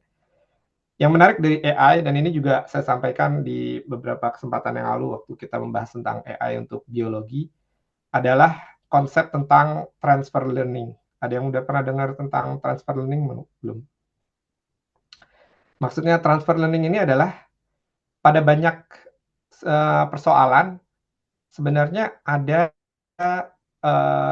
pelajaran yang kita bisa aplikasikan dengan menggunakan pengetahuan yang kita miliki lainnya. Contohnya adalah kalau kita belajar bahasa Latin, banyak bahasa di bahasa Inggris yang kita bisa mengerti hanya dengan kita mengenal bahasa Latin itu. Dan ini juga teraplikasi di AI ini gitu. Ketika si large language model ini ditrain dengan berbagai bahasa, sebagian besarnya adalah bahasa Inggris, lalu kemudian ada bahasa Inggris, bahasa Indonesia, bahasa Spanyol, bahasa Jerman, dan sebagainya. Lalu kemudian diminta untuk memecahkan bahasa Sunda, maka yang dia pakai itu sebenarnya adalah pattern dari mungkin bahasa lain gitu. Oh, di bahasa Inggris sepertinya seperti ini. Oh, di bahasa Spanyol sepertinya seperti ini. Lalu kemudian saya punya beberapa contoh bagaimana mentranslasi bahasa Inggris ke bahasa Sunda. Akhirnya kemudian dia aplikasikan pelajaran dia di bahasa Inggris ke bahasa Sunda tersebut gitu. Itu makanya jadi sangat bisa membuat hal-hal baru yang tadinya kita tidak bisa bayangkan itu karena ada konsep yang namanya transfer learning, yaitu memindahkan pelajaran yang kita hadapi di satu kondisi ke kondisi lain. Sama lah dengan manusia gitu ya, misalnya kita punya permasalahan di kantor dan kita punya permasalahan yang mirip-mirip di rumah. Lalu kemudian di kantor kita berhasil menyelesaikan masalah itu dengan satu cara, lalu kita transfer learning kita itu ke rumah juga. Kita cek apakah terus kemudian bisa menyelesaikan masalah yang mirip-mirip itu gitu. Itu mungkin. Ya. Jadi bisa kebayang ya kalau sistem itu bisa lebih pintar daripada yang kita bayangkan sebelumnya. Makasih Mas Ya, Mas Nanda. ya. Mungkin saya minta izin ke Mas Noval nih, bolehkah sekarang kita bikin agak live gitu? Jadi para peserta boleh bertanya langsung gitu. Jadi mohon dibuka ininya mute-nya gitu. Apakah oke, Mas Noval? Oh iya, boleh, boleh. Jadi bagi yang Nah, ingin bertanya, langsung saja gitu, angkat tangannya ya, acungkan betul, tangannya. betul, Jadi betul. biar bisa Supaya lebih langsung dinamis. bicara aja ya. Jadi silakan nih. Kalau ada yang mau bertanya, silakan mulai ngacungkan tangannya, istilahnya begitu. Tapi kalau belum ada, saya bisa menjembatani juga dengan satu pertanyaan gitu ya. Nah, kalau lihat dari keterangannya Mas Nanda tadi, kan token dan parameter Google itu kemungkinan besar atau yang sudah nyata sekarang itu jauh lebih besar ya, kelihatannya daripada yang OpenAI ChatGPT. Apakah ini akan menjadi tendance bahwa ke depannya itu ya winnernya bakal ke arah Google gitu? Kira-kira gimana pandangan Mas Nanda nih? Ya, saya juga nggak tahu ya, nggak bisa menebak bagaimana perkembangan AI yang akan terjadi di masa depan. Sebagaimana tadi saya sampaikan, sebenarnya bagaimana cara LLM bekerja dan bagaimana tentang apa namanya tentang large language model dan bahkan transformernya sendiri. Transformer ini adalah satu metode komputasi yang diciptakan oleh beberapa orang pada saat mereka bekerja di Google. Ini sebenarnya digunakan di semua perusahaan AI besar di dunia saat ini gitu. Nah, tentang siapa pemenangnya, ini akan banyak berpengaruh. Yang banyak berpengaruh bukan tentang model awalnya gitu kalau menurut saya. Yang banyak berpengaruh adalah tentang bagaimana pelatihan yang kita lakukan ke AI tersebut. Tadi saya cerita tentang RL Hub, saya lupa gimana tadi. Ini RLHF yang Reinforcement Learning from Human Feedback. Nah, setiap model AI ini pasti menggunakan teknik ini gini.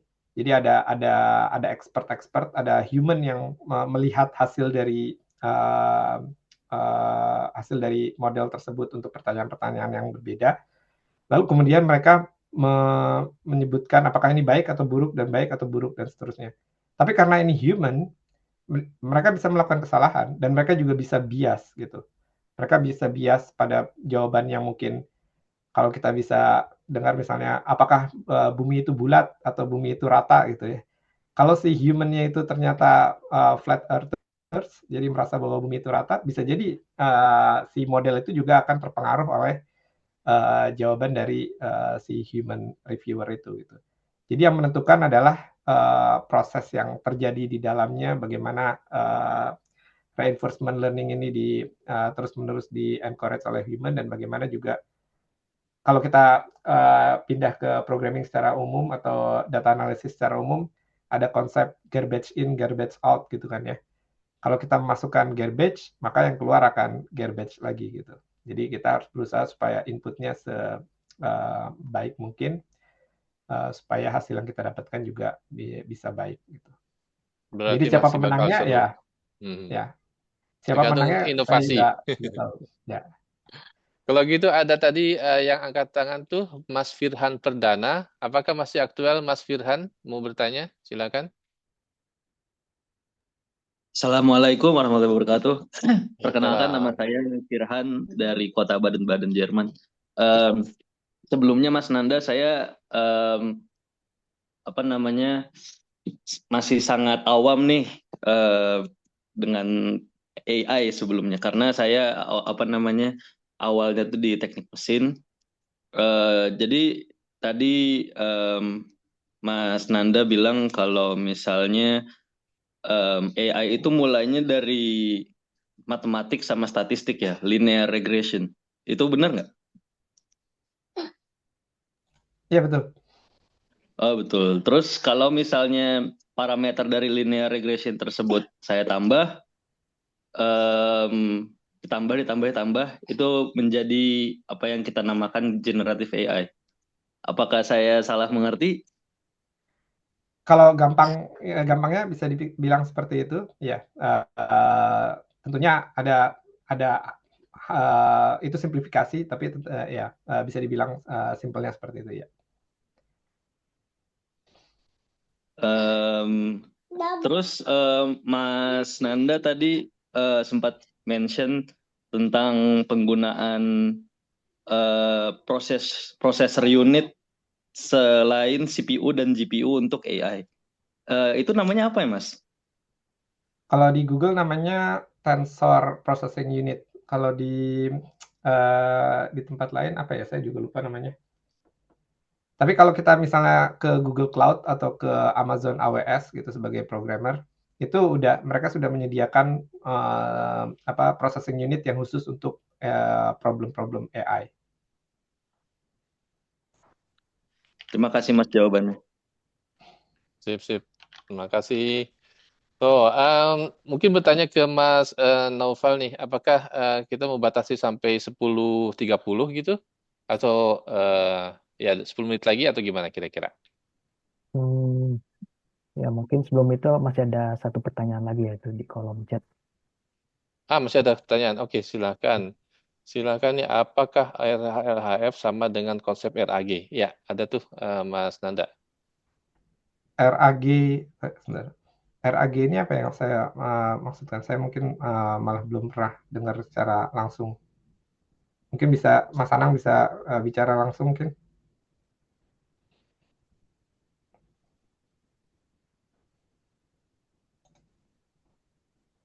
Retrieval augmentation. Oke, ya.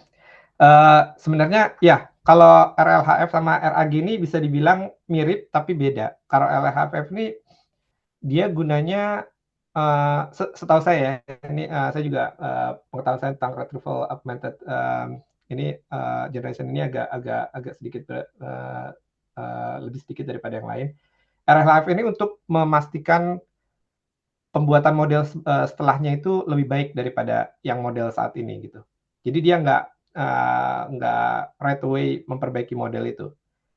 Setahu saya kalau RAG ini, Retrieval Augmented Generation ini, dia seperti fact check gitu ya, mengecek fakta yang di tulisan aslinya atau di sumber aslinya, apakah memang tertulis dengan tulisan yang mirip-mirip, ataukah ini halusinasi gitu. Jadi untuk mengurangi halusinasi, mungkin biasanya orang memang menggunakan konsep yang namanya fact check. Biasanya kalau saya lebih familiar dengan konsep fact check, saya juga memastikan apakah itu benar yang sama dengan yang dimaksudkan oleh Mas Anang. Tapi ya, jadi dia actively waktu ada user yang bertanya, dia akan berusaha mengecek apakah yang dikeluarkan itu outputnya itu memang benar suatu fakta ataukah dia berhalusinasi. Jadi sedikit berbeda gitu kalau sepengetahuan saya. Mantap. Oke, mungkin lanjutnya nih ada Mas Arief, rekan lama saya. Beliau sempat berkunjung ke Jerman. Silakan Mas Arief bertanya. Ya, terima kasih. Assalamualaikum warahmatullahi wabarakatuh. Waalaikumsalam. Saya belum lama mengetahui tentang teknologi ini, tapi beberapa sudah kita coba terapkan ya. Saya hanya ingin mengetahui apakah teknologi ini absah kalau kita gunakan dalam kehidupan kita, apakah dalam sains, dalam pendidikan atau dalam pekerjaan kita. Saya seringkali agak ragu untuk mengeterapkan ini secara langsung gitu ya. Kalau istilah kita memplek-ketiplek gitu pakai ini tuh masih ragu ya. Kadang-kadang memang dia juga mengetahui kedalaman isi yang kita pikirkan gitu. Seringkali begitu, Pak. Nah, kemudian juga kita mendapatkan beberapa permintaan penawaran ya. Ada yang spesifik, ada jenis tertentu. Nah, apakah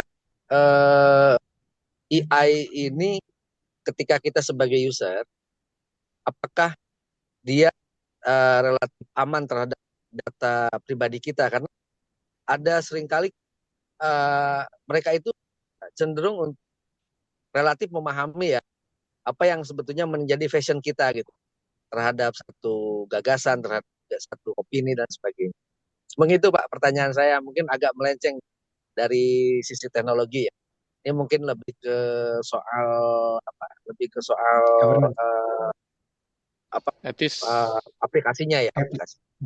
Ya, etik sama governance ya. Ini kalau di Google sendiri sebenarnya juga topik besar gitu ya, governance sama etik, bagaimana AI bisa digunakan secara beretika dan seterusnya. Ya, ini karena ini hal baru ya, jadi semua orang juga berusaha mendalami apa sebenarnya yang harus dikontrol dari kehebatan AI yang bisa kita gunakan ini. Karena AI ini sebagaimana teknologi apapun gitu ya, bisa digunakan sebagai pedang dengan dua sisi gitu ya. Bisa dijadikan sebagai sesuatu yang positif, tapi juga bisa digunakan untuk membuat sesuatu yang negatif. Kalau menurut saya ya sebagai orang yang mungkin berusaha untuk membuat kebaikan, selalu kita semuanya berusaha untuk membuat kebaikan di sini. Kita embrace teknologi ini tentunya dengan menjaga gitu ya, melakukan double check untuk semua hal yang kita tuliskan, meresitasi untuk semua, mensitasi untuk semua tulisan yang kita dapatkan, lalu kemudian membaca sumber awalnya. Dan ini kenapa Notebook LM itu juga sangat luar biasa, karena kalau kita di Gemini atau di Chat GPT, kadang-kadang kita nggak dapat sumber awalnya. Tapi kalau di Notebook LM, karena inputnya adalah dokumen kita sendiri, dokumen privat kita sendiri, dia bisa mensitasi secara langsung di mana summary yang dia tuliskan itu didapatkan. Tentang privasi dan lain sebagainya, tentunya ya ini juga sesuatu yang kita harus hati-hati gitu. Jadi kalau kita menggunakan ChatGPT dengan data pribadi kita, ada kemungkinan data itu kemudian digunakan untuk training atau dilihat oleh human. Pasti kalau kita baca ke term of service-nya ChatGPT dan Gemini, itu menyebutkan bahwa ada kemungkinan jawaban dan pertanyaan yang kita keluarkan itu bisa dilihat oleh human. Dan apakah digunakan untuk hal yang baik atau enggak, itu di luar kekuasaan kita akhirnya kan. Kalau yang ada juga kayak Notebook LM yang mereka menuliskan di term of service-nya bahwa data pribadi yang kita upload itu memang digunakan hanya untuk menjawab pertanyaan kita. Itu berarti term of service-nya berbeda. Atau misalnya di cloud, di Google Cloud gitu ya. Kalau kita menggunakan model dan kemudian mengupload data kita dengan dan membayar, maka secara term of service Google nggak akan menggunakan data kita untuk keperluan training atau keperluan lainnya. Jadi harus hati-hati memang kalau kita memang punya data pribadi atau data perusahaan konfidensial yang nggak bisa disebarkan ke perusahaan lain. Sip, Mas Nanda. Mungkin sedikit tambahan bahwa kemarin saya bicara dengan profesor di Jerman, katanya kalau di daerah EU atau Jerman itu kita memakai regulation setingkat EU gitu ya, dalam hal pemakaian AI ini. Jadi kalau di Indonesia mungkin ada regulasi sendiri, apakah itu sudah eksis atau belum, itu mungkin salah satu pertanyaannya gitu ya. Itu sedikit tambahan dari saya, dan sementara ada pertanyaan dari Mbak Nida Schwartz. Silahkan Mbak Nida.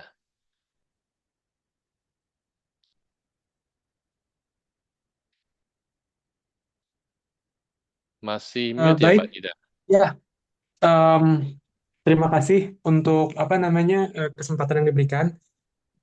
Jadi saya ingin bertanya mengenai Gemini ataupun OpenAI. Jadi kalau menurut pengalaman saya itu Gemini sering memberikan jawaban yang halusinasi.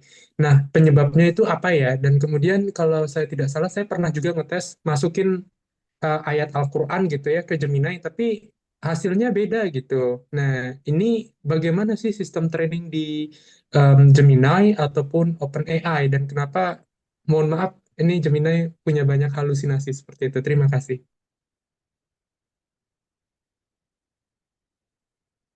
Mas Nanda belum unmute. Ya, saya bilang sebenarnya pertama yang harus kita cek adalah model apa yang kita gunakan. Kalau kita membandingkan dua Gemini sama ChatGPT aja secara langsung, bisa jadi kita membandingkan dua hal yang berbeda gitu. Mungkin di OpenAI-nya, di ChatGPT-nya kita menggunakan model yang advance, tapi kemudian di Gemini-nya kita menggunakan model yang lebih primitif, yang lebih cepat dan lebih murah. Kalau memang kita udah menggunakan model yang paling advance di dua platform tersebut, ya mungkin kita bisa bandingkan hasilnya. Tapi secara umum memang LLM itu akan berhalusinasi. Bahkan dengan konsep RAG yang tadi disebutkan oleh Mas Anang itu, atau fact check yang tadi saya sebutkan gitu, tetap ada kemungkinan bahwa LLM itu akan berhalusinasi gitu ya. Tetap akan membuat suatu kesimpulan yang mungkin nggak pernah tertulis sebelumnya gitu. Karena memang begitulah konsep LLM. Makanya itu juga kenapa LLM bisa membuat teks lagu baru, teks puisi baru, teks surat baru, teks email baru. Kalau LLM tidak berhalusinasi, maka dia akan cuma bisa mengeluarkan hal yang sudah pernah dituliskan sebelumnya gitu. Nah, tentang ayat Al-Quran dan ayat-ayat yang mungkin harus kita yang harus tepat seperti hal itu sebagaimana awalnya, banyak research juga yang berusaha untuk memastikan bahwa hal ini terjadi untuk bagian tertentu dari LLM gitu. Tapi membedakan antara ayat Quran sama hadis, mungkin hadis juga kita harus precise gitu, harus persis sampai titik komanya. Itu kan bukan hal yang mudah, bahkan untuk kita secara manusia sekalipun gitu ya. Kalau kita nggak ahli di bidangnya, maka bisa jadi kita nggak bisa membedakan antara teks yang dikeluarkan oleh mesin sama teks yang dikeluarkan oleh manusia gitu. Tapi kalau karena pertanyaan ini juga udah ada di spreadsheet sebelumnya, saya tadi nyoba sama mesin internal Google tentang satu surat di Quran. Saya coba share screen saya sekarang. Ini saya minta, udah kelihatan belum? Sudah.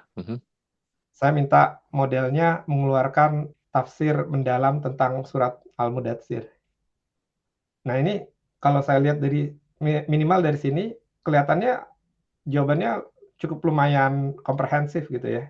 Jadi bukan hanya membahas tentang artinya secara langsung yang ditulis di Quran, tapi dia mengambil banyak Quran, lalu kemudian menceritakan latar belakang ayat tersebut, menceritakan tentang cerita yang ada di surat tersebut, membahas tentang berbagai tafsir klasik dari Ibnu Katsir, At-Tabari, Al-Qurtubi, lalu kemudian ada tafsir kontemporari dari Numan Ali-Khan, dari Yasir Qadhi, lalu kemudian ada analisa bahasanya sendiri,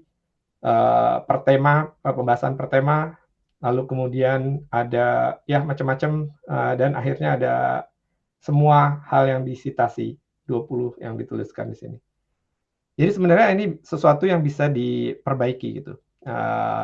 Apakah Gemini itu lebih baik atau enggak. Dan sepanjang penggunaan saya menggunakan Gemini minimal yang advance, yang menggunakan Gemini Pro, sudah cukup lumayan akurat untuk ayat Quran dan hadis ini. Mungkin kalau yang biasa saya udah lama nggak ngecek juga sih. Mungkin yang dimaksudkan tadi itu mungkin yang biasa. Tapi silakan diperbaiki kalau memang saya salah. Mungkin sudah Masnya juga Iya, udah betul. menggunakan. Ya. Terima kasih ya. Kalau Saya mau menggunakan Gemini biasa aja lawan ChatGPT biasa, gak ada gratisan seperti itu. Ya. Kita tahu kalau ChatGPT yang biasa itu memang udah lumayan fenomenal pas awal-awalnya gitu kan. Makanya Google juga berusaha mengejar di hari-hari seterusnya. Mungkin memang yang biasanya Gemini masih lebih buruk daripada ChatGPT itu. Saya juga udah lama nggak ngecek. Oke, mungkin silakan Mas Akmal sekarang dengan pertanyaannya. Gak kedengeran Mas suaranya? Nggak ada.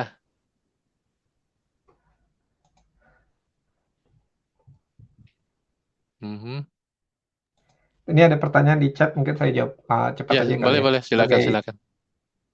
Sebagai newbie di dunia AI, kira-kira di bagian apa yang harus kita kuasai? Apakah bisa jika kita hanya prompt writer saja? Saya bilang dengan kondisi model AI yang ada saat ini, maka kita belum bisa memastikan bahwa si AI model tidak akan berhalusinasi gitu. Dengan model yang ada saat ini, besar kemungkinan halusinasi akan tetap terjadi. Maka kita, kalau dari saya pribadi, maka kita cuma bisa menggunakan model AI ini ketika kemudian kita double check terhadap fakta-fakta yang dia kemukakan berikutnya gitu. Dan salah satu hal yang juga penting adalah kadang-kadang halusinasi ini hanya bisa didetek oleh expert, the real expert. Misalnya adalah contohnya kalau kita bicara tentang biologi atau pengembangan senyawa kimia yang baru gitu misalnya ya. Kalau si AI ini menuliskan teks yang terus kemudian dibaca oleh orang awam atau seperti saya gitu misalnya yang cuma kenal komputer tapi nggak terlalu kenal fisika dan kimia atau biologi, bisa jadi saya percaya dengan tulisan itu gitu. Bisa jadi kita jadi mengambil jawaban itu sebagai jawaban yang benar gitu. Maka kita juga harus jadi expert juga yang sebenarnya. Karena ada mungkin pattern-pattern yang sudah jelas bahwa kalau itu terjadi itu berarti salah gitu. Nggak mungkin itu kejadian di dunia biologi atau dunia fisika atau dunia kimia. Jadi bukan berarti terus kita punya AI lalu kemudian kita nggak usah belajar tinggi-tinggi, nggak usah jadi expert, nggak usah jadi apa.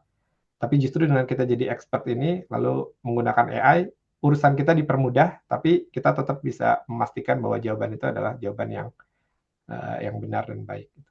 Itu mungkin tambahan saya. Jadi bukan hanya jadi prompt writer, tambahannya adalah kita jadi harus belajar nulis prompt, tapi kita juga jadi harus tetap jadi expert di bidang yang ingin kita kuasai. Ya, Mas. Nah, silakan Mas Akmal, apakah sudah bisa? Baik, bagaimana sekarang? Bisa. Sip. Oke, terima kasih tadi atas jawabannya mengenai transfer learning. Memang tadinya saya ragu untuk mengembangkan korpus yang baru, itu salah satunya menggunakan transfer learning. Nah, pertanyaan saya, apakah transfer learningnya kita ambil saja semuanya dari semua bahasa atau kita pilih beberapa yang kira-kira cocok atau memenuhi keinginan kita? Itu pertanyaan pertama. Ada dua pertanyaan. Yang satu lagi, saya ini sebenarnya baru menggeluti NLP untuk mesin translation. Dan saya bekerja pada bahasa Lampung. Sehingga kami butuh data yang cukup besar. Sementara kamus yang kami miliki saat ini itu baru sekitar 5.000 hingga 7.000 kata. Sehingga kami butuh menggunakan text data augmentation. Nah, adakah saran dari Pak Nanda bagaimana kami melakukan text data augmentation tersebut? Itu saya. Terima kasih. Ya, yang pertama tadi transfer learning. Transfer learning ini sebenarnya bukan sesuatu yang kita paksakan gitu ya. Maksudnya adalah dengan kita punya deep neural network atau punya machine learning sistem yang bekerja untuk mengenali parameter-parameter baru itu, transfer learning ini adalah suatu pattern yang dikenali oleh si sistemnya itu sendiri gitu, si deep neural network-nya itu sendiri gitu. Pada satu titik dia mengenali bahwa oh ternyata bahasa Lampung ini mirip bahasa Minang gitu misalnya contohnya. Oh ternyata pattern di bahasa Sunda ini mirip dengan pattern di bahasa Jawa gitu misalnya. Jadi dia otomatis terjadi tanpa kita kontrol. Cara kita mengkontrol adalah dengan memberikan sampel. Kalau kita nggak memberikan sampel bahasa Minang sama sekali atau tidak memberikan contoh bahasa Sunda sama sekali, maka nggak akan ada transfer learning antara bahasa Minang sama bahasa Sunda. Jadi kita mengontrolnya dengan memberikan sampel apa gitu. Tapi bagaimana si transfer learning ini terjadi, itu adalah sesuatu yang bisa dibilang otomatis di deep neural network. Kalau mungkin kita mau ngebantu, kita bisa bantu misalnya sebagai human bahwa bahasa ini mirip dengan bahasa ini dengan mengkelompokkan dua bahasa itu dengan satu signal baru gitu misalnya. Kemiripan dua bahasa gitu misalnya satu parameter baru. Dan kita bisa manually annotate bahasa-bahasa yang mirip tersebut gitu. Yang kedua tadi apa ya? Yang kedua itu karena kami punya kampusnya yang masih kecil dan terbatas, juga kami punya orang-orangnya di sini sudah mulai berkurang banyak sehingga kami tidak sempat untuk mendokumentasikan kata-kata yang lain gitu. Sehingga baru kepikiran baru terkumpul hanya sekitar 5.000 hingga 7.000 kata. Nah, kami kan butuh text data augmentation. Nah, bagaimana? Adakah saran dari Pak Nanda yang sudah berpengalaman untuk kami melakukan ini? Sebenarnya saya juga nggak pernah berpengalaman mengurusi bahasa-bahasa yang kecil-kecil gitu. Tapi satu teknik yang mungkin bisa dicoba adalah menggunakan voice recording atau video recording gitu. Misalnya menggunakan orang-orang yang mungkin masih menggunakan bahasa itu, diambil sampelnya bukan secara tertulis tapi secara audio gitu. Lalu kemudian dimasukkan ke model entah di transcribe manually atau ditranscribe oleh si modelnya itu langsung gitu. Itu mungkin satu contoh untuk mendapatkan model lebih banyak gitu. Bukan model lebih banyak Kata. learning ya, learning kata. teks lebih banyak gitu ya. Oke, baik. Terima kasih Pak sudah dapat ilmunya. Terima kasih. Sip, berlanjut dengan ini Mas atau Mbak MJA nih, silakan yang mau bertanya. Ya, terima kasih banyak sebelumnya Mas Nanda, Pak Indra. Perkenalkan sebelumnya saya Juan dari Berlin. Sangat inspiratif sekali gitu ya, juga jadi tahu lebih mendalam terkait generatif AI terutama di Google oleh Mas Nanda tadi. Mungkin sedikit agak melenceng atau di luar tema secara teknis gitu ya terkait AI. Karena kan kalau dilihat sekarang perkembangan AI cukup pesat, bahkan nggak cuma sebagai teks aja gitu ya. Kita udah bisa buat video, buat image, bahkan bisa buat video yang durasi cukup panjang gitu ya, dengan kalau saya ada dari OpenAI juga, dari Sora gitu kan. Dan di sini kan tadi sempat Mas Anda katakan, jadi ibarat pisau bermata dua ya teknologi ya, bisa digunakan untuk kebaikan, bisa juga digunakan untuk keburukan. Dan sekarang kan juga cukup banyak ya istilah deepfake, di mana teknologi AI yang digunakan untuk sesuatu yang ya atau kejahatan lah bisa dibilang gitu.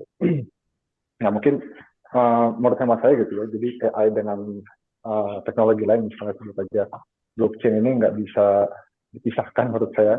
Dengan AI kita bisa membuat sesuatu hal yang mungkin yang baru gitu ya, atau bahkan tadi istilah deepfake di mana seseorang itu bisa dibuatkan video dengan prompt tertentu sehingga bisa dimanipulasi datanya dan dimanfaatkan untuk keburukan gitu. Dan menurut saya dengan ada teknologi blockchain ini justru bisa memvalidasi apakah sebuah video itu benar-benar valid atau bahkan tadi dibuat oleh AI. Nah mungkin ini pertanyaan saya untuk di Google gitu ya, salah satu perusahaan yang teknologi yang cukup besar, apakah sudah ada research yang mendalam juga gitu ya, di mana blockchain ini dimanfaatkan untuk bisa dibilang ya ke depan harapannya dengan AI yang semakin canggih nantinya gitu ya, blockchain ini ya tadi bisa dimanfaatkan sebagai salah satu teknologi yang memang juga bisa ya tadi sebagai validasi lah kalau sebuah identitas terutama ya, identitas manusia ini benar-benar valid atau tidak gitu. Apakah kira-kira di Google sudah ada riset ke arah sana, atau mungkin ada hal lain yang disiapkan oleh Google ya tadi untuk mengantisipasi bahwa AI ini kedepannya bisa jauh lebih dahsyat bahkan ya daripada yang kita lihat sekarang ini. Ya mungkin. Ya, pastinya ada yang berdiskusi tentang kalau kita sebutkan sebagai anotasi atau sebagai watermark gitu ya. Kalau kita lihat misalnya di Adobe, di Photoshop itu kan sudah ada teknologi AI juga untuk generative AI untuk menambahkan langitnya biar lebih biru lah atau bagaimana gitu. Dan mereka juga udah punya cara bagaimana mereka bisa menambahkan watermark ke gambar tersebut supaya orang setelahnya yang melihat gambar tersebut bisa memastikan apakah gambar tersebut memang hasil foto secara langsung atau memang sudah ditambahkan generative AI di atasnya gitu. Secara umum saya bilang ini permasalahannya mirip kayak polisi sama penjahat sih. Dan ini akan terus kejar-kejaran gitu. Jadi pasti penjahat biasanya lebih cepat berusaha untuk mendapatkan bagaimana caranya supaya saya bisa menggunakan ini untuk suatu kejahatan, dan polisi harus catch up bagaimana caranya supaya bisa memastikan bahwa itu nggak bisa digunakan untuk suatu kejahatan gitu. Watermark ini bukan konsep yang baru, dan tapi juga bukan suatu hal yang sangat mudah gitu. Misalnya kalau kita bicara tentang text generation gitu ya, menambahkan watermark ke text generation itu bisa dibilang susah gitu ya. Kalau kita bicara Quran gitu ya, bicara Quran, watermarknya Quran itu adalah kita bisa mengenali apakah ini memang bahasanya Quran atau enggak, itu dengan feeling kita gitu aja gitu ya. Tapi kalau kita mendapatkan jawaban dari AI, dari ChatGPT, dari Gemini, mungkin susah untuk bisa kita memastikan bahwa ada watermark yang memang keluar dari teks tersebut. Apakah bisa jadi kalau memang orang sudah tahu watermarknya di mana, bisa jadi watermarknya berusaha dihilangkan secara manual gitu. Mungkin lebih mudah untuk image atau video karena sebagaimana kita ketahui, image dan video ini signalnya bisa jadi lebih besar daripada yang bisa ditangkap oleh indera manusia gitu. Jadi ada signal-signal yang mungkin bisa disembunyikan, yang mungkin nggak akan bisa terlihat sama mata atau sama indera manusia. Ya, ini permasalahan besar, tentu saja. Jadi sebagaimana tadi saya sebutkan, ini adalah teknologi yang bisa bermata dua, yang kalau kita gunakan secara untuk keperluan yang baik tentunya akan bermanfaat. Kalau diinginkan untuk menghasilkan sesuatu yang buruk juga mungkin sangat bisa dipastikan akan terjadi juga. Dan belum ada solusi secara general. Oke Mas Nanda, mungkin kita bisa melirik lagi ke chat ya. Ada beberapa komentar ataupun pertanyaan itu. Ya. Ini yang Mas Anang lagi ya. Secara garis besar, perkembangan versi AI seperti ChatGPT itu dalam hal apa saja ya? Apakah semakin baru versinya semakin akurat, datanya update, halusinasinya berkurang? Ya, Mas Anang sebenarnya jawaban ini bisa macam-macam. Karena permasalahan generative AI itu bukan hanya halusinasi, bukan hanya datanya akurat berapa hari yang lalu, tapi banyak sekali masalahnya. Misalnya masalahnya adalah tadi cost-nya besar. Jadi semakin kita punya parameter makin banyak, maka cost-nya akan semakin besar. Membutuhkan komputasi yang makin besar. Jadi ada model yang memang sengaja tujuannya adalah memperkecil cost, meskipun dengan mengabaikan presisi sedikit gitu. Jadi perkembangannya seperti apa akan macam-macam sekali gitu. Akan ada orang yang mungkin fokus pada mendapatkan hasil matematika yang lebih baik daripada dari model tertentu. Mungkin ada perusahaan yang mungkin akan memfokuskan bagaimana caranya supaya setiap jawaban di backup dengan referensi ke di mana jawaban itu didapatkan, fact check-nya diperkuat gitu, dan seterusnya. Tentu pasti yang top modelnya pasti akan berusaha untuk mendapatkan precision sebesar mungkin dengan cost apapun gitu ya. Tapi ujungnya adalah modelnya bisa kemana-mana gitu. Nanti mungkin permasalahan kita adalah bagaimana memilih model yang paling optimal dari model-model yang ada gitu. Lalu kemudian kita akan punya model AI yang memutuskan model mana yang harus dipilih untuk suatu persoalan. Akhirnya jadi ada model AI di atas model AI. Permasalahannya jadi rekursif. Itu mungkin jawaban saya. Mas Akmal bener ya ini. Kalau sejauh ini AI berkembang di wilayah teks, digital, programming, dan gambar dan video. Pertanyaan saya yang bekerja di bidang produksi manufacturing, Werkzeug, konstruksi CAD, apakah ada perkembangan ke arah tersebut? Saya belum pernah dengar, tapi saya lihat ini bukan suatu yang mustahil gitu ya. Karena CAD itu seperti gambar juga, relatively speaking. Bahkan kalau saya bilang tadi, saya juga menyampaikan tentang generative AI ini ke bidang biologi. Di bidang biologi, protein construction itu adalah suatu yang sangat mahal gitu ya. Suatu yang sangat membutuhkan riset tahunan dan membutuhkan dana yang sangat besar. Saya pikir bisa jadi LLM ini akan masuk juga ke bidang biologi. Dan kalau kita lihat keterkaitannya dengan CAD relatif lebih mirip dengan persoalan yang sudah bisa diselesaikan oleh generative AI saat ini. Kalau biologi mungkin masih agak lebih jauh gitu, mungkin masih butuh. Permasalahan yang lanjutnya adalah apakah akan ada orang yang konsentrasi untuk menyelesaikan masalah CAD ini? Saya percaya 100% kalau misalnya CAD ini bisa diselesaikan dan menurunkan cost untuk bidang yang disebutkan oleh Mas Akmal tadi, bisa jadi akan ada orang yang konsentrasi untuk membentuk model untuk bisa bikin model CAD secara otomatis. Boleh saya nambahkan nih Mas Nanda, kebetulan Ya. saya latar belakangnya juga kan teknik mesin. Jadi memang sudah ada itu untuk Mas Akmal yang namanya Solid Edge. Dia itu kalau konstruktornya ingin buat katakanlah model FEM baru gitu ya, finite element model baru, ataupun konstruksi baru, dia bisa memberikan katakanlah inputnya berupa katakanlah force-nya berapa atau kekuatan yang hendak diterapkan ke elemen tertentu, kemudian dia akan diterapkan ke posisi mana.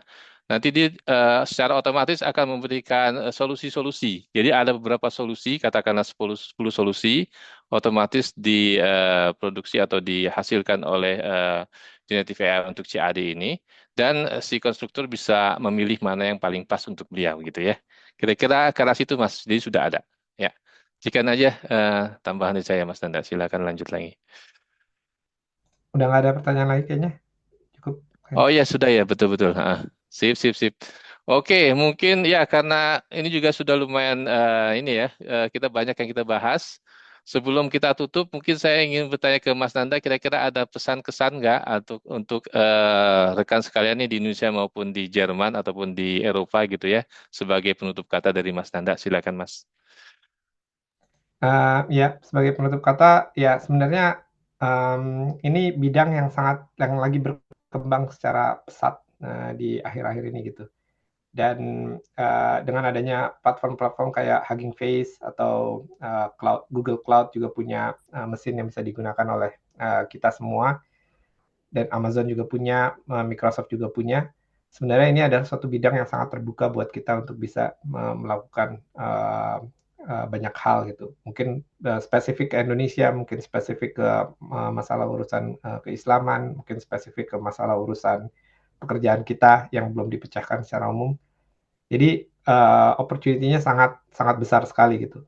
Tinggal bagaimana kita berusaha untuk bisa fokus pada satu masalah yang mungkin kita ingin selesaikan dan mencoba mengaplikasikan transfer learning yang kita bisa aplikasikan dari ChatGPT secara umum ke bidang spesifik tersebut. Itu mungkin. Ya, makasih Mas Nanda untuk motivasinya. Mungkin dari sisi saya, mungkin kalau kita sebagai diaspora di Jerman ini melihat banyak sekali diaspora India ya yang menguasai di sini. Mungkin suatu saat kita perlu mengambil alih ini supaya diaspora Indonesia bisa berjaya juga. Artinya tidak hanya dari sisi kita yang di Eropa, tapi juga yang dari Indonesia bisa juga menguasai dengan baik teknologi ini supaya kita bisa menjadi katakanlah mudah-mudahan nomor 1. Motivasi boleh kan? Oke, makasih untuk Mas Nanda. Dari saya sekian, saya kembalikan lagi ke Mas Noval sebagai MC. Silakan Mas Noval. Ya, baik. Ya, kita sudah mendengarkan pemaparan materi tadi ya, yang dari pembicara kita sangat luar biasa gitu. Banyak wawasan yang kita dapat ambil dari Pak Nanda ya, tentunya. Ya, mungkin dari Pak Indra tidak ada lagi ya, berarti ya.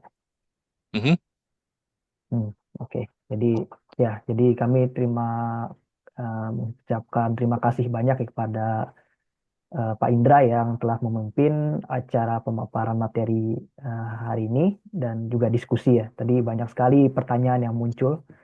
Kita melihat ini antusiasme peserta di sini ya dengan tema AI ini gitu. Dan ya saya juga ingin mengucapkan terima kasih dan apresiasi sebesar-besarnya kepada Pak Nanda ya yang bersedia men-sharing ilmunya kepada kita semua. Ya, semoga ilmu yang kita dapatkan kali ini dapat bermanfaat ya bagi teman-teman dan membawa berkah ya. Barangkali juga berguna untuk memajukan industri IT ya atau industri AI gitu di Indonesia yang kita pelajari di Eropa ini. Ya, mungkin ya kami menyadari bahwa masih terdapat banyak kekurangan ya pada acara kita hari ini. Oleh karena itu, kami mohon maaf sebesar-besarnya ya.